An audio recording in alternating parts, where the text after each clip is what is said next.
Alors le constat de départ, c'est en 2014, je deviens ministre de l'Environnement, on a une situation en termes de propreté qui est décriée par tous et donc dès le départ de la mandature, je m'engage à travailler à plus de propreté publique.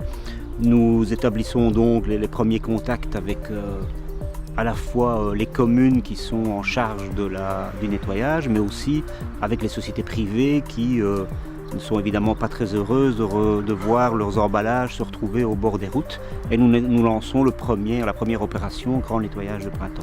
Donc ça c'est le constat de départ, la situation de malpropreté de la Wallonie.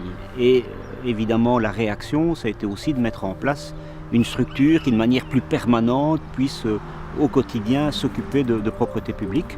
C'est la cellule BIWAP, c'est le projet Wallonie plus propre, avec aujourd'hui une équipe qui peut vraiment porter des projets, être réactive et travailler sur la durée à ce projet de lutte contre la malpropreté.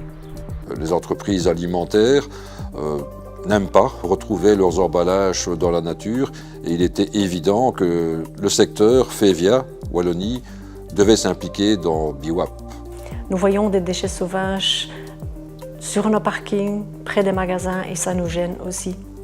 Et c'est aussi mauvais pour notre image de marque de voir traîner nos produits au bord des autoroutes et dans la nature.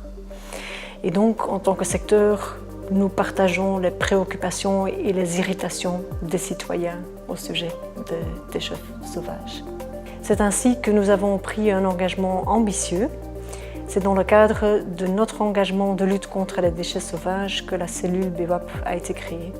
Il faut donc se préoccuper effectivement de la propreté parce qu'il y a un tas d'enjeux qui sont collatéraux, que ce soit le sentiment d'insécurité lié à un environnement dégradé ou que ce soit tout simplement l'accumulation de déchets qui en amène d'autres. Et donc alors à ce moment-là, on a un problème environnemental qui s'aggrave.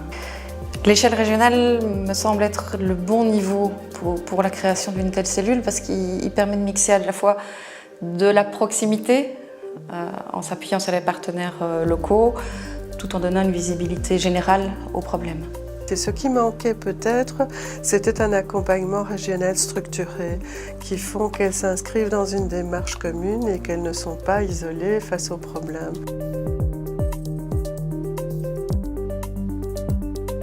La cellule BIWAP fonctionne bien et les actions que la cellule a déjà menées sont indispensables mais insuffisantes. Nous devons encore aller plus loin et faire plus. Nous avons l'impression que les mentalités changent. Regardons le grand nettoyage de printemps. Lors de la première édition en 2015, il y avait 10 000 participants. En 2018, il y a plus de 110 000 participants au grand nettoyage de printemps. C'est très encourageant. J'ai aussi été très favorablement étonnée par le succès rencontré par le grand nettoyage de printemps ainsi que par le nombre d'ambassadeurs de la propreté. Pour moi, ce sont des indicateurs de mobilisation des citoyens qui sont extrêmement encourageants. La mobilisation des entreprises également sur ce thème est également à souligner. Et enfin, n'oublions pas l'implication des communes, par exemple, qui s'inscrivent de manière proactive dans toute une série de projets. Mais je pense que le parcours jusqu'à présent a été exceptionnel. Quand je vois combien d'actions, tout ce qui a été fait en si peu de temps, c'est tout à fait impressionnant. Les résultats concrets sur le terrain, la visibilité malheureusement des résultats n'est pas encore à l'auteur des objectifs. Donc on doit continuer. On voit également des actions concrètes dans certaines communes, mais là aussi il reste du chemin à faire. Toutes les communes ne sont pas encore impliquées, je dirais, aussi fort qu'on le souhaiterait. Un public cible primordial, c'est les jeunes. Les jeunes, ce sont les consommateurs de demain. Si on ne les implique pas, on ne va pas pouvoir créer ce changement de mentalité et la prise de conscience. Pour l'avenir, il me semble que la cellule BIWAP a peut-être un gros chantier encore sur lequel travailler, qui est le volet répressif, qui est malheureusement aussi un pilier indispensable de la dynamique. Et là, il y a certainement beaucoup de choses à faire. Reste un volet qui n'est sans doute pas couvert par BWAP, c'est l'aspect répression qui est malheureusement nécessaire si on veut encore faire bouger les lignes. Nous devons absolument impliquer encore d'autres secteurs, donc d'autres secteurs doivent également prendre leurs responsabilités. Je pense qu'au secteur des cigarettes, les chewing-gums, tout secteur qui, de par, je dirais, la nature de ce qu'ils produisent, occasionne des problèmes de propreté par la suite, devrait être sensibilisé et pas que le secteur des emballages, de façon à ce qu'on ait une politique qui soit multiflux et qui soit multi-acteurs. Donc mon attente, évidemment, c'est de pouvoir concrétiser les objectifs qui ont été fixés à la cellule lors de sa création en 2015. Mais on sait que la problématique est difficile. Si elle était facile, elle aurait déjà été résolue en Wallonie et ailleurs depuis longtemps. Pour nous, nos attentes par rapport à la cellule BWAP, c'est vraiment un accompagnement des communes, tout en leur garantissant une autonomie d'action. Donc qu'elles puissent vraiment proposer des actions en matière de propreté et qu'elles soient accompagnées par la cellule. Mais la cellule peut être vraiment la plateforme qui permet de mettre en relation toutes les communes et de favoriser le partage de ces bonnes pratiques. Je pense que les communes ont vraiment besoin qu'on attire l'attention des autres gestionnaires de l'espace public et qu'on les responsabilise par rapport à la propreté publique. Ce que je souhaite, c'est que la propreté publique fasse partie du quotidien du citoyen au même titre que les collectes sélectives. Quand on est chez soi, on ne jette pas sa canette au milieu de la cuisine, on la met dans une poubelle. Quand on est à l'extérieur, c'est le même comportement qu'on doit avoir.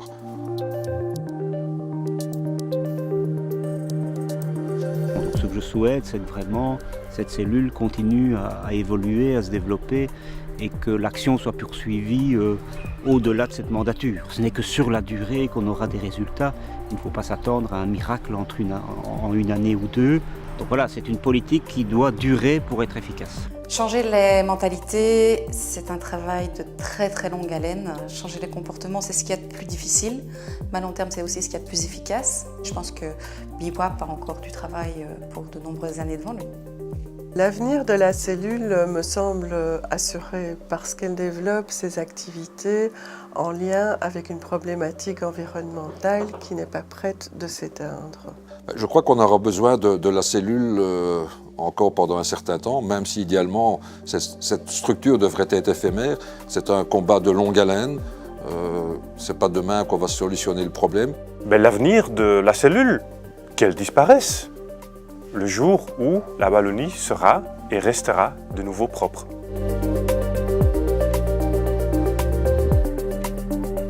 Chers membres de l'équipe, continuez le beau travail et comme un certain président dirait, « Together we will make Wallonia clean again ».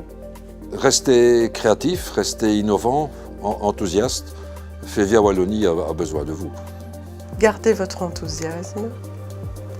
Restez créatifs et proactifs. Optimisez vos ressources. Pratiquez la culture de l'évaluation et de la concertation. Et moyennant ces principes-là, je pense que tout ira bien pour vous dans un monde plus propre et donc plus beau.